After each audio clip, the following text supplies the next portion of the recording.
दोस्तों, आज की अजीब कहानी 2007 में अमेरिका के शहर फायरक्रेस्ट में पेश आई थी। इस शहर में एक फैमिली रहती थी जिसका नाम क्यूकेंडॉल फैमिली था।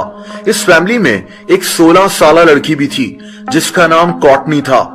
ये इंतहाई अजीब वाकया तब शुरू हुआ जब कॉर्टनी के स्कूल के दोस्तों को इसकी तरफ से अजीब किस्म के मैसेजेस मिलना शुरू हो गए। इन मैसेजेस का कोई मतलब नहीं होता था। हर मैसेज में अजीब किस्म के अल्फाज और बातें लिखी होती थीं। इन्होंने कॉर्टनी से जब इसके मुतालिक पूछा तो कॉर्टनी हैरान रह गई, क्योंकि इसने कोई भी मैसेज अपने दोस्तों को भेजा ही नहीं था। इसका फोन हर वक्त इसी के पास रहता था, तो फिर ये मैसेजेस इसके फोन से कौन भेज रहा था? दोस्तों, ये सिर्फ शुरुआत थी। कुछ ही दिनों में ना सिर्फ कॉर्टनी के दोस्तों को बल्कि अब खुद कॉर्टनी और इसकी फैमिली को भी एक अननोन नंबर से मैसेजेस मिलना शुरू हो गए। इस नंबर पर रिस्ट्रिक्टेड लिखा होता था। इनको धमकियां मिलना शुरू हो गईं। बात सिर्फ मैसेजेस तक ही महदूद नहीं रही, बल्कि मैसेजेस के बाद एक आदमी इन सब लोगों को कॉल्स भी करना शुरू हो गया। इसका नंबर लिखा हुआ नहीं आता था। ये आदमी इनको कत्ल करने की धमकियां देता था। इनको कहा जाता था कि अगर इन्होंने अपने बच्चों को स्कूल भेजा तो इनके बच्चों को कत्ल कर दिया जाएगा। इन सब लोगों ने अपने फोन नंबर्स तक चेंज करके देख लिए, लेकिन इस आदमी की कॉल्स इनके नए नंबर पर भी आ जाती थीं। लेकिन दोस्तों, इस कहानी ने इंतहाई हैरत अंगेज मोड़ तब लिया जब पुलिस इस वाकये में इन्वॉल्व हुई।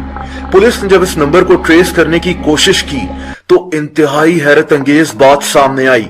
अक्सर मैसेजेस और कॉल्स कॉर्टनी की उसी सिम से किए जा रहे थे जो इसने बंद कर दी थी।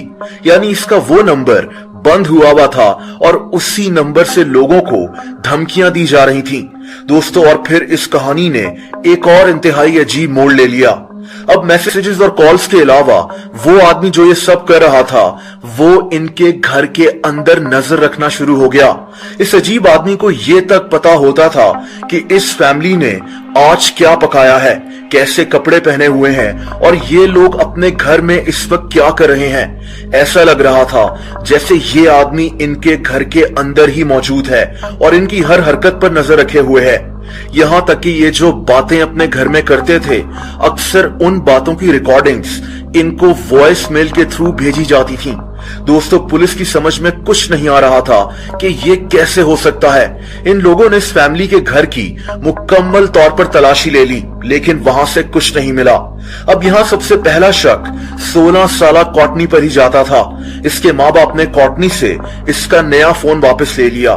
कुछ दिन इस पर कड़ी नजर भी रखी गई, लेकिन धमकियों और हरासमेंट का सिलसिला फिर भी नहीं रुका। एक दफा तो कॉर्टनी की माँ किचन में लीमू काट रही थी। इसको उसी वक्त एक मैसेज मिला जिसमें लिखा था कि मुझे भी लीमू पसंद है। दोस्तों, ये इंतहाई अजीब हरासमेंट का सिलसिला कई महीने तक चलता रहा और पुलिस इसको थोड़ा सा भी नहीं समझ सकी।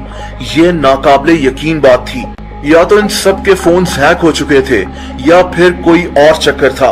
लेकिन ऐसा सिर्फ क्यूकेंडॉल फैमिली के साथ ही नहीं हुआ था, बल्कि इनके पड़ोस में रहने वाली 2 और फैमिलीज के साथ भी यही कुछ होना शुरू हो गया, जिसने इस कहानी को मजीद पुरस्कार बना दिया था।